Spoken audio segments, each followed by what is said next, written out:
Mes chers compatriotes, le 15 août 1960, notre pays accédait à la souveraineté internationale. Nous commémorons cette conquête historique sur le thème « Mobilisés dans la paix, ensemble, poursuivons la marche vers le développement ». À l'heure de la mémoire et du souvenir, notre idéal patriotique commun et partagé demeure toujours la construction d'une nation prospère. Mes chers compatriotes, nous célébrons le 65e anniversaire de l'indépendance de notre pays, alors que la paix est dangereusement menacée par un contexte international marqué par la récurrence des conflits armés.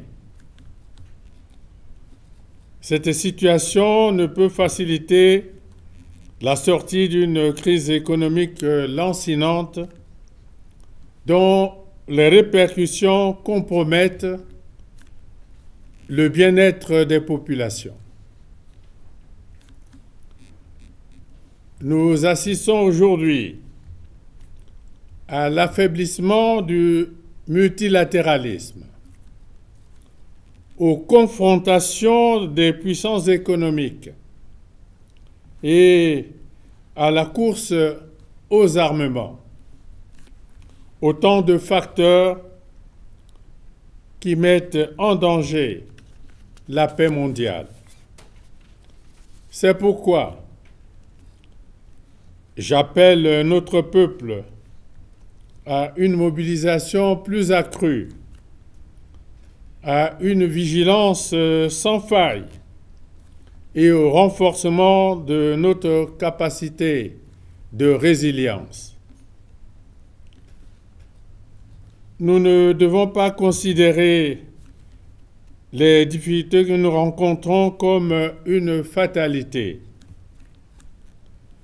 Il nous faut plutôt y voir des opportunités de parvenir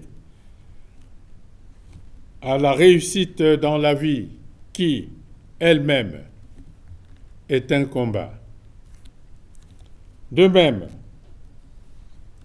les catastrophes naturelles vécues dans les périphéries de nos deux plus grandes villes, Brazzaville et Pointe-Noire, témoignent de la nécessité de prendre davantage conscience de l'urgence climatique et d'y apporter des réponses appropriées.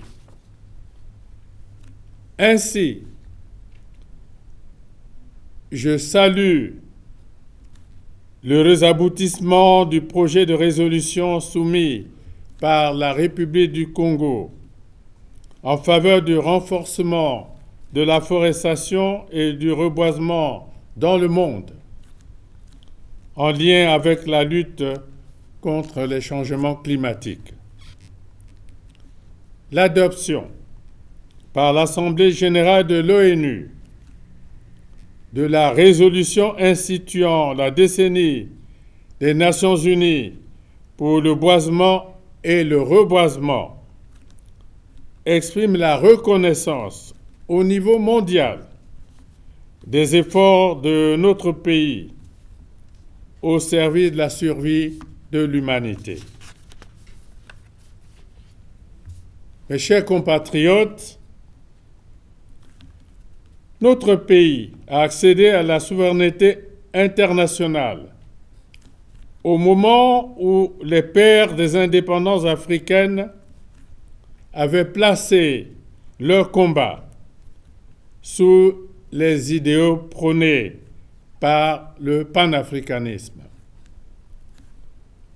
Notre pays a adhéré à cette vision dès le départ, en soutenant les mouvements et luttes de libération en Afrique.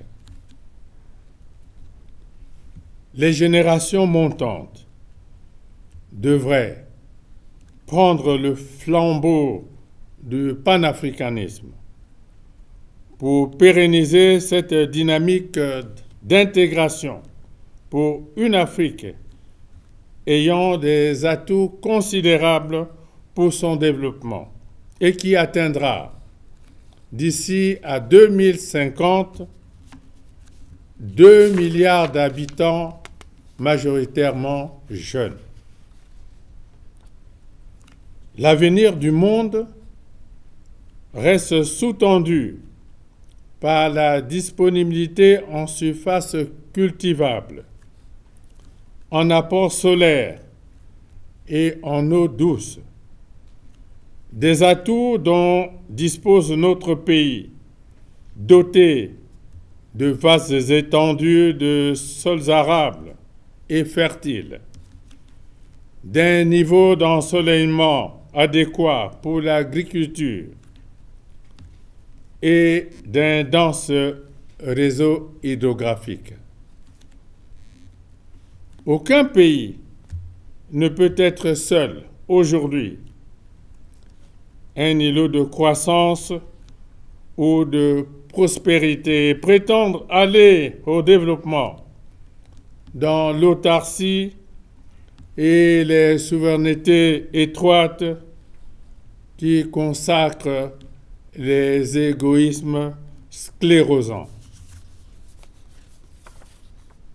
À cette occasion, je lance un appel à la vivification du panafricanisme, fondé sur l'intégration des États et le mieux vivre ensemble de nos populations, qui se traduit ici par le triptyque de notre belle devise: unité, travail, progrès.